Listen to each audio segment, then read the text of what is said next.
untuk kita untuk mengenali diri kita. Caranya bisa macam-macam. Bisa berpikir sendiri, mendalam. Mungkin bisa nyekrol-nyekrol chat masa lalu, tulisan-tulisan, buku harian masa lalu untuk mengenali kita sampai ketemu ternyata saya ini tipe orang yang begini ya. Ternyata saya itu orangnya seperti ini ya, baper ya, cerewet ya, mudah tersinggung ya dan lain sebagainya. Itu kita perlu menjauh sebentar. Karena objektivitas itu memerlukan jarak. Jadi kalian baru sadar betapa kurang ajarnya pasanganmu kalau sudah agak pisah. Tapi kalau sedang yang-yangan, sedang panas-panasnya itu baik saja tentang dia. Tapi begitu berjarak kamu masalah, oh iya ya dia itu. Kalau ada momen merenung sebentar kalian akan sadar, oh iya ya selama ini saya keliru, selama ini saya tidak pas, selama ini.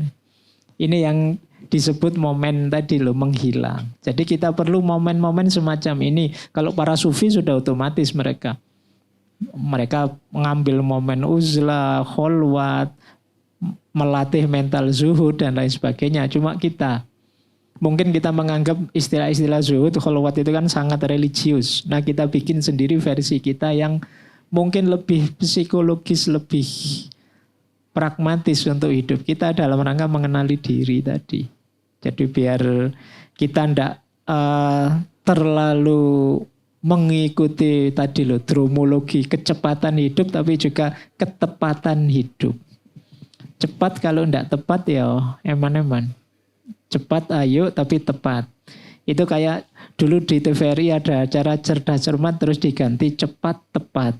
Nah cepat kalau jawabannya keliru ya enggak. Atau lambat, kalau lambat ya keduluan yang lain. Maka ayo cepat tapi yang tepat. Juga bukan biar lambat masuk selamat. Tapi kalau bisa cepat ya kenapa lambat. Tapi cepat yang tepat. Jadi nanti mungkin ada hierarkinya ya. Seandainya terpaksa lambat ya tidak apa-apa asal tepat. Tapi kalau bisa ya cepat tapi tepat. Itu idealisme dalam hidup. Mungkin yang penting kita pertimbangkan. Jadi boleh teman-teman punya rumus saya tidak baik-baik saja. Karena ketika kita punya kesadaran ini, alamat kita akan memperbaiki diri. Biasanya kalau kita punya konsep diri, saya sudah pasti baik, saya sudah pasti benar, saya sudah pasti hebat, saya sudah pasti jago, alamat kita akan mandek. Karena kita sudah akan lebih enak. Saya ada yang tahu sih, tapi banyak juga yang tidak tahu. Saya ada yang bisa, tapi banyak yang tidak bisa. Ini lebih produktif menurut saya untuk kita. Oke, itu Mas Ali. Kita masih akan lanjut Pak Faiz. Monggo jenengan barangkali mau ngunjuk terlebih dahulu. Apa-apa wis. Nanti. Kita lanjut Pak Faiz. Lanjut saja. Tadi Pak Faiz kalau ngomongin soal uzlah dan sufisme gitu kan, itu seakan-akan orientasinya selalu masa lalu gitu kan. Tapi kira-kira mungkin nggak itu misalkan konsep sufisme itu ya menjadi misalkan sufisme milenial atau sufisme Z gitu ya. Yang itu untuk ya konsep sufisme tapi untuk mengakomodir jiwa-jiwa suwung para generasi milenial gitu Pak Faiz. Oke, sufisme Z. Ya menarik ya istilahnya. Menarik itu Pak Faiz. Iya, sampai nulis buku sufisme Z. Itu. Wah. Nanti tak endorse. Baik, jadi begini. Lepas dari sisi religiositas ya, formalitas agamanya. Jadi memang sufisme itu concern dengan olah batin. Jadi manusia itu secara umum orang mendefinisikannya ada sisi lahiriah, ada sisi batiniah. Sisi batiniah inilah yang bagian momong sisi dimomong oleh sufisme. Jadi sufi itu momong batin kita ya, karena kalau di tasawuf nanti diarahkan kepada Tuhan. Sementara problem besarnya generasi Z, Gen Z, itu kan problem batin kan sebagian besar. Itu yang banyak curhat ke saya itu jarang yang curhat, Pak uang saya habis, itu jarang. Curhatnya mesti problem overthinking lah, problem stres karena ini itu, ditinggal pacar, kuliah nggak selesai-selesai, Gimana caranya saya bisa tenang Pak, gimana? Sebagian besar itu. Jadi problem batin. Nah, tentu saja bidang yang paling dekat dengan olah batin itu tasawuf, sufisme. Dan sebenarnya kalau sufisme kan spesifik Islam ya, nanti hampir di semua agama itu juga ada konsep-konsep olah batinnya masing-masing yang menurut saya setara. Setara dalam arti semuanya concern dengan kesehatan batin. Batin itu isinya 3, Mas Alia. Pikiran, kemudian mental, kemudian ada sisi orang sering menyebutnya hati. Hati paling dalam, kolab. Kalau dalam tasawuf ada yang paling dalam lagi namanya sir, rahasia. Nggak usah ditanya saya ya, sir itu kayak gimana, karena sir itu rahasia sudah. Kalau saya jelaskan nggak rahasia lagi. Jadi itu dimensi paling dalam hidup kita. Nah, ngomong ini loh, pikiran biar jernih, hati biar tidak terkotori, sehingga hidupmu lebih cerah. Itu sebenarnya rumusnya olah batinnya tasawuf itu. Kita kadang dilarang ini, dilarang itu, rasanya kok berat. Tapi memang untuk menjernihkan pikiran, untuk membersihkan hati. Kalau hati dan pikiran kita terang, ya otomatis mengendalikannya lebih mudah. Nah, ini nanti tema-temanya ya, nanti sampean yang saya amanati nulis itu. Gen Z, jadi tasawuf untuk Gen Z. Olah batinnya. Teman-teman mungkin familiar dengan kalau filsafat itu stoikisme dan lain sebagainya. Loh, kalau prinsip-prinsip stoik itu sebagian besar ya sudah ada dalam tasawuf. Hanya kita tidak sadar saja. Mungkin ya karena teman-teman Gen Z ya rasanya keren kalau bilang sebagaimana disampaikan oleh Marcus Aurelius, kamu keren kan. Padahal itu hal yang sama sudah disampaikan oleh Imam Ghazali. Tapi kamu mungkin merasa tidak keren kalau ini. Kamu akola Imam Ghazali. Oh, kaya tua banget rasanya. Tapi ya ada. Jadi nilai-nilai ajaran-ajaran itu lengkap kalau dalam tasawuf. Bagaimana kita ngomong batin kita. Jadi tasawuf bisa jadi salah satu jalan baik untuk mengenali diri kita maupun untuk mengendalikan batin kita. Nah, isinya apa ya teman-teman nanti bisa mencari. Oke, itu Mas Ali. Saya tadi sempat ngobrol Pak sebelum naik panggung dengan seorang teman alumni MCS ya. Namanya Khairul Atfifuddin. Mungkin di antara barisan orang-orang ini.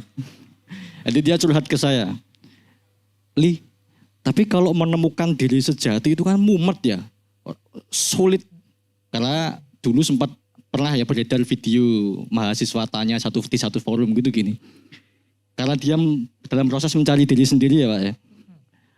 Saya itu merasa ada, tapi kadang-kadang saya merasa tidak ada. Tapi di saat saya tidak ada, saya merasa saya ini ada. Nah, maksudku mencari diri sendiri loh, yang ya sampai bikin orang mumet seperti itu loh Pak. Itu bagaimana mengatasi kemumutan itu? Iya, yang jelas kalau sudah merasa ya berarti ada. Kalimat merasa tidak ada, nah itu agak kontradiksi. Begitu kalian merasa, ya yang sedang merasakan itu kamu merasa keberadaan dirimu. Mungkin yang dimaksud antara esensi dan eksistensi. Saya sadar sih Pak, saya ada, tapi rasanya kok enggak eksis ya. Enggak eksis itu kamu merasa tidak jadi dirimu sendiri. Jadi saya merasa kok belum optimal jadi diri saya.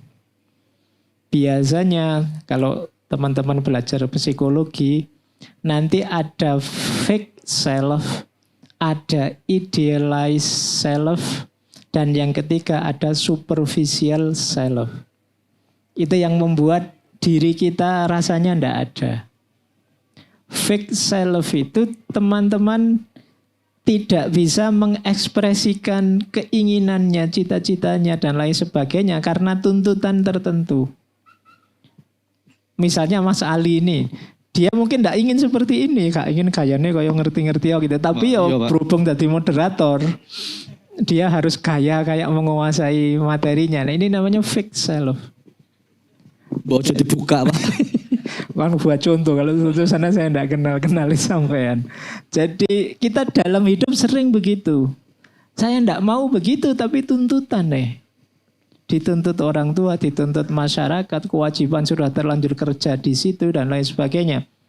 Akhirnya tidak tampil jadi dirinya sendiri, akhirnya tiap hari rasanya capek, jauh dari dirinya. Nah ini yang tadi saya merasa tidak pernah ada. Saya tidak pengen begitu, tiap hari disuruh begitu. Kita menampilkan fake self. Nanti ada yang kedua, idealized self. Idealized self itu kalian seperti orang yang hidup dalam mimpi. Jadi menurutmu idealized self itu kamu itu sudah begini, sudah begitu, padahal belum. Ini juga ada jarak antara ideal di kepalamu dengan kenyataan dirimu. Kalian merasa saya itu Pak, mahasiswa yang terpuji Pak, mahasiswa yang dicintai teman Pak, itu hanya di kepalamu, kenyataannya tidak begitu. Kamu kemana-mana mengambil identitas dirimu seperti itu, idealized self. Jadi di kepalamu isinya ideal tentang dirimu, sementara kenyataan dirimu tidak begitu. Saya itu orangnya sabar kok Pak. Itu idealis, kenyataannya ada begitu. Nanti temannya, masa sih kamu sabar? Bener, saya sabar. Awas kamu kalau nggak nganggap saya sabar. Di kepalanya masih sabar, tapi kenyataannya dia nggak sabar. Dan kamu tetap nganggap dirimu sabar. Itu namanya idealized self. Sama kayak misalnya Mas Ali pakai baju atau sepatu yang update model terbaru, dia merasa anak gaul nih saya ini. Padahal temannya lihat ketawa-ketawa, posenya enggak nyambung, bajunya enggak. Ini namanya kita hidup dalam idealized self. Ini yang membuat kita capek. Rasanya saya enggak eksis. Teman-teman kok enggak menghargai saya ya? Kok enggak nganggap saya ini seperti yang saya harapkan ya, dan lain sebagainya. Yang ketiga, superficial self. Superficial self ini, superficial itu ya dangkal, pencitraan saja. Jadi kalian hidupmu dari pencitraan ke pencitraan. Ini capek.